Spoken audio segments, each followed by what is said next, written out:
Hello, in this tutorial I want to show you how you can take screenshot and record screen in your Samsung Galaxy M series. So it's working on the Samsung Galaxy M23 5G, for example, or Samsung Galaxy M33. So take a look. We can use the first option, it's very common, the volume down and power key. So you have to click on the power key and the volume down key together at the same time, just like that.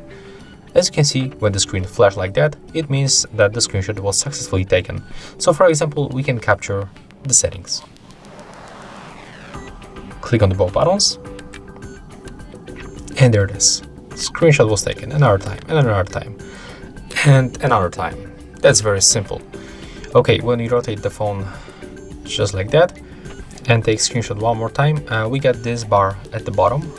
So when we click on this bar once, the screenshot will be open. So right now we can resize this screenshot, for example, like that. We can draw something, we can also remove something. So let's draw.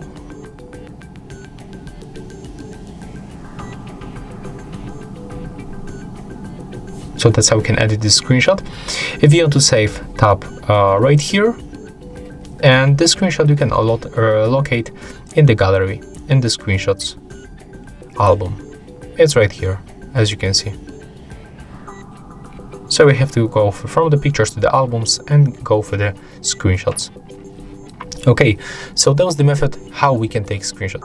And if you want to record the screen, you have to open this notification panel, find screen recorder icon. At the first you have to click and hold this icon, and right now we will be moved to the recorder settings. So as you can see, we can record media sounds, we can record media and the microphone, or we can mute both of them. We can also change video quality of the record from the high, medium to low. We can change the selfie video size, and also we can show taps and touches or disable them wherever we want. And to record, just tap once.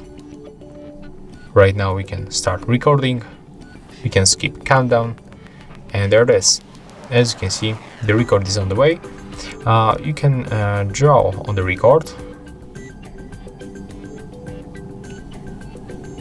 We can also tap right here, so we will get the preview of the front camera, as you can see. We can hide this bar, we can also open it. We can pause video right here, unpause, and just finish. The recording was saved, so right now we can go for the settings, for the gallery, and here and this album screen recording, we'll find our record. There it is. So as you can see, that's how you can record screen and take screenshots on your Samsung Galaxy M series. If you find this video helpful, remember to leave a like, comment and subscribe.